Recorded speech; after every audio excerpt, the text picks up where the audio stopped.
Fala galera, bom dia. Bom dia Cruz Maltinos, Cruz Maltinas, todos ligados aqui no canal Universo Cruz Maltino. Mais um bate-papo, mais um giro de notícias nesse primeiro dia do mês, que seja um mês melhor. E a única coisa que a gente tem agora tem que ter fé e esperança, ver se as coisas melhoram no Vasco, esperando que a gente tenha um mês aí, mês abençoado aí. Antes de mais nada começar, pedir para vocês dar aquela moral. Quem não é inscrito, está chegando agora, vendo nosso vídeo pela primeira vez, se inscreve aí, dá essa moral aí pra gente. Ali eu clico aí no sininho de notificação para não perder os nossos vídeos. Curte, compartilha aí os seus grupos de WhatsApp e siga as nossas páginas no Instagram, no Twitter, Facebook, beleza? Dá essa moral pra gente aí. Vamos começar o giro de notícias falando aí da notícia da semana, né? Foi anunciada aí no sábado, Marcelo Cabo, novo treinador do Vasco da Gama. A gente vai falar um pouquinho aí do Marcelo Cabo. Quero que vocês comentem, deixem a opinião de vocês aí, o que vocês acham da escolha do Vasco. Eu, particularmente, é uma aposta, mas é um treinador que já se mostrou competente, mesmo não tendo passagem por nenhum clube grande. Se mostra um treinador competente, um treinador que sabe montar a equipe, treinador organizado e vem no Vasco com vontade de vencer, né? É um desafio na carreira dele, primeiro clube gigante, clube grande na carreira dele. Então ele vem com vontade de vencer e conquistar o seu espaço aí no cenário nacional. Treinador Marcelo Cabo, treinador de 54 anos, iniciou a carreira em 2004 no Bangu, passou por alguns times do Rio, além do Bangu, como Macaé, Volta Redonda, o Resende, o Tigres. Treinador que rodava muitos times do Rio de Janeiro. E depois teve a oportunidade em 2006 de ser auxiliar da Arábia Saudita na Copa na Alemanha, auxiliar da Arábia Saudita. E aí abriu portas para ele, né? Que depois disso, em 2010, de 2008 a 2010, trabalhou como observador do Dunga, do Jorginho, na Copa da África, naquela seleção do Dunga e do Jorginho, que era auxiliar técnico. Ele foi um dos olheiros, né, dos observadores ali, daquela seleção que foi disputar a Copa na África em 2010. Aí depois teve um ótimo trabalho, né, no Atlético Goianiense, a primeira passagem dele no Atlético Goianiense, no Goianiense, onde foi campeão brasileiro da Série B em 2016, um campeonato até que o Vasco participou, a última vez que o Vasco participou da Série B em 2016, que subiu lá em quarto lugar com aqueles os gols do Tales no Maracanã contra o Ceará, aquele campeonato brasileiro que foi vencido pelo Atlético Goianiense. O técnico era o Marcelo Cabo, fez uma ótima campanha, a primeira passagem dele muito marcante lá no Atlético Goianiense, e depois subiu com o CSA em 2018.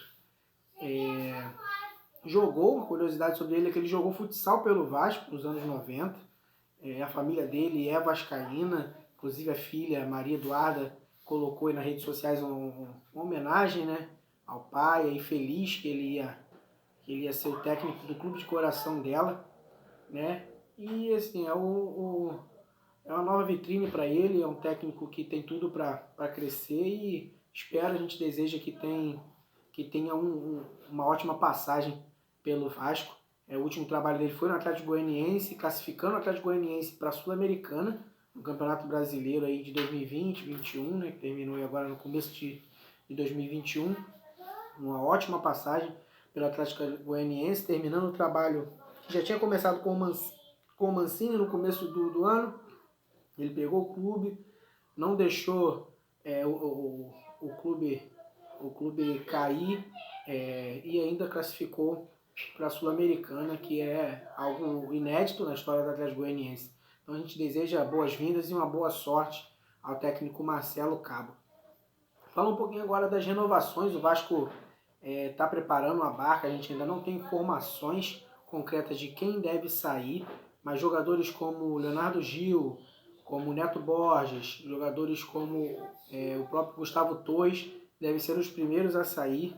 Os jogadores devem ser devolvidos aos seus clubes que foram emprestados ao Vasco. Tá? E um outro que está emprestado, o Vasco até procurou para tentar renovar, mas surgiu uma oferta do Vitória da Bahia, é o Igor Catatal. Que surgiu uma proposta do Bahia, do Vitória da Bahia, e o Igor Catatal deve provavelmente sair do Vasco da Gama aí. A proposta a princípio foi 3 vezes mais do salário que ele ganha no Vasco. Então é um jogador que ainda tem chance, porque pelas informações o Atlético Goianiense também tinha sondado o jogador na época que o Marcelo Cabo ainda estava no Atlético Goianiense. Então com a chegada do Marcelo Cabo, de repente tem chances do Igor Catatal continuar no Vasco da Gama. Queria que você comentasse também o que você acha. Jogador que pode ajudar na Série B, um jogador que deveria ter mais oportunidades, que está aí próximo da sua saída aí. Outro que veio do Madureira também junto com o Igor é o Marcelo Alves, terminou o ano como titular, terminou o ano em alta, teve o interesse do Cuiabá, mas a princípio a renovação dele está bem encaminhada e ele deve sim continuar em São Januário para a próxima temporada, beleza? Falar um pouquinho aí da base. Da base do Vasco foi contratado aí mais 2 paraguaios, ao exemplo de Matias Galarza, né? O Vasco trouxe mais 2 jogadores para reforçar o time sub-20 do Vasco, que são os paraguaios também, que jogam na seleção de base do Paraguai, o atacante Elias Ovelar, de 19 anos, e o meia Diego Fernandes, de 18 anos, ambos se juntando ao time titular do Vasco da Gama aí, no sub-20 do Vasco da Gama. Tá? Vamos falar um pouquinho também agora dessa polêmica ainda que está dando aí do STJD, das imagens, dos áudios vazados.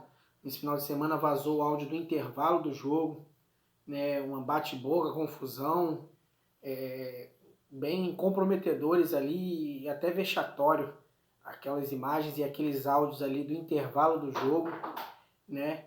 E após esses áudios do intervalo, o Vasco agora quer o pré-jogo, quer usar e ouvir, né? Ver as imagens e ouvir os áudios do pré-jogo.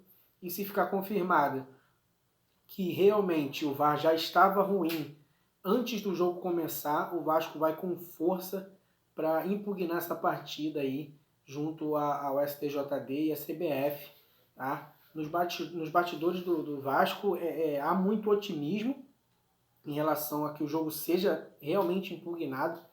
Tá? Há esse otimismo no Vasco hoje. Porém, é algo muito difícil, né? Assim, eu particularmente acho meio difícil disso acontecer, porque acho difícil a CBF dar o braço a torcer um erro tão grosseiro desse, mesmo um erro tão grosseiro desse, um escândalo desse, a CBF dificilmente dá o braço a torcer em seus erros, mas vamos torcer para que seja aí. O Vasco jogaria por um empate em uma nova partida para se manter na Série A. E se caso o Vasco não conseguisse a impugnação da partida, o clube prepara um recurso junto à Justiça Comum para processar a CBF e a OneQuay, que é a empresa que cuida das imagens, que cuida da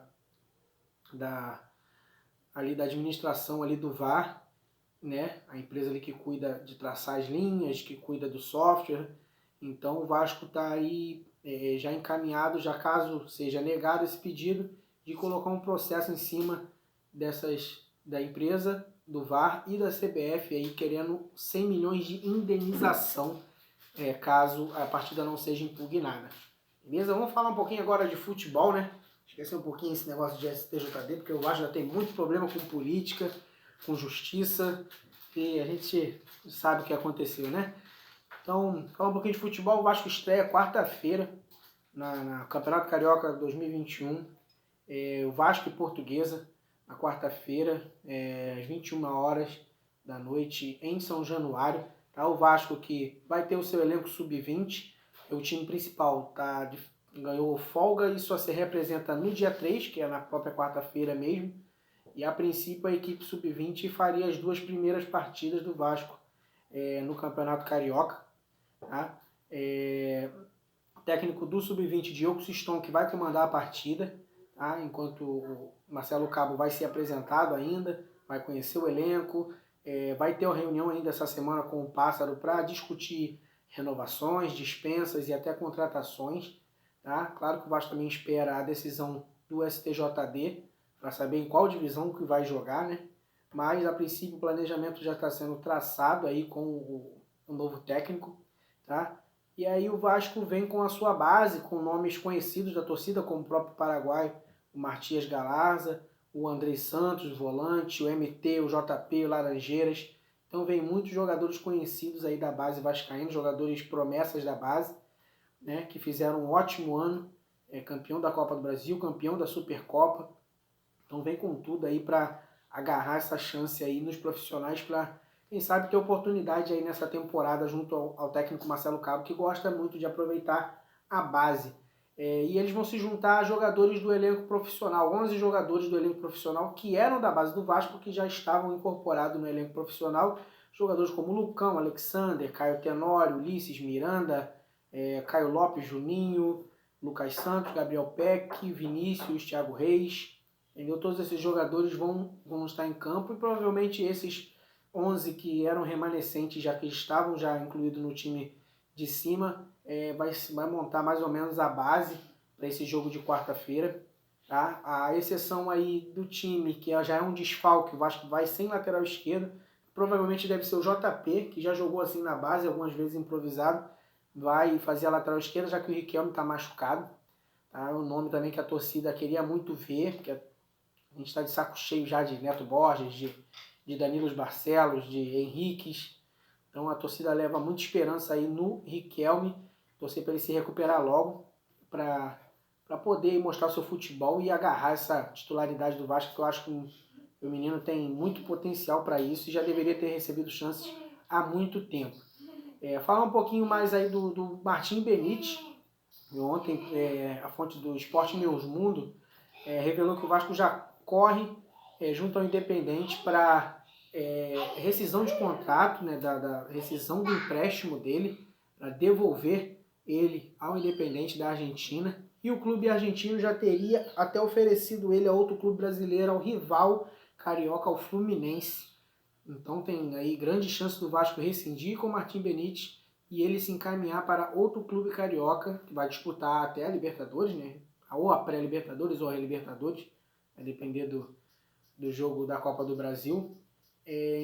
Então o Martim Benítez do Fluminense já demonstrou interesse no Martim Benítez, quer contar com o jogador em caso de rescisão com o Vasco, e aí faria o trajeto aí do outro argentino lá de 2008, lá, o Dario Conca, que fez esse mesmo trajeto, só que lá ele foi dispensado, né, pelo Vasco, acho que não quis renovar com ele, o Fluminense pegou o jogador e a gente já sabe da história, o jogador fez sucesso, virou ídolo da torcida, bicampeão brasileiro pelo Fluminense, e a gente vamos aguardar aí para ver se o Martim Benítez realmente vai sair, porque a princípio o salário do jogador e o custo-benefício, um jogador que vive muito machucado, não é vantagem para o Vasco, ainda mais numa disputa de uma Série B, onde o Vasco vai perder aí muito dinheiro por causa dessa queda e não vai poder bancar o alto salário do Martim Benítez. Tá? E aí ontem também a notícia do Alex Teixeira, né, seu clube da China encerrou lá o seu clube lá e ele ficou sem contrato e está livre no mercado, e a torcida, né, como sempre, invadindo redes sociais, fazendo barulho, pedindo que ele venha para o Vasco, pedindo ao Vasco a procurar Alex Teixeira, entendeu? E assim, é um jogador caro, um jogador cria da base, o jogador já revelou várias vezes que quer voltar ao Vasco da Gama, mas é muito complicado nesse momento, ainda mais sem um projeto, um time na Série B, sem dinheiro, então fica muito difícil, fica muito inviável a vinda do Alex Teixeira. Aí o Vasco não vai conseguir bancar o salário do Benítez, quem dirá do Alex Teixeira, ainda mais um jogador que tem um alto salário e além disso a gente não sabe se ele aceitaria, se o Vasco teria um projeto, porque um jogador desse só viria para o Vasco com um projeto, com um salário em dia, o clube organizado, coisa que o Vasco não tem hoje. Então fica difícil a gente pensar que o Alex Teixeira possa voltar para o Vasco nesse momento, a não ser que seja muito à vontade do jogador, ele aceite abaixar o salário brutalmente.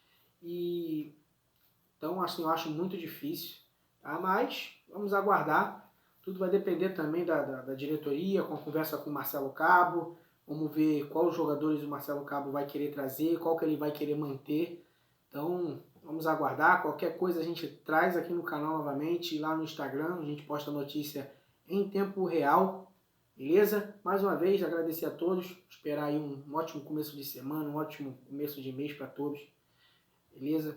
Vamos torcer aí para que dias melhores venham, tá? E reforçar quarta-feira, 9 horas, Vasco Portuguesa, e às 7 horas já vai ter lá movimento lá da torcida, mais um protesto organizado aí pelos amigos lá da Vaz Guerreiro, pelo Márcio, pelo Marcel.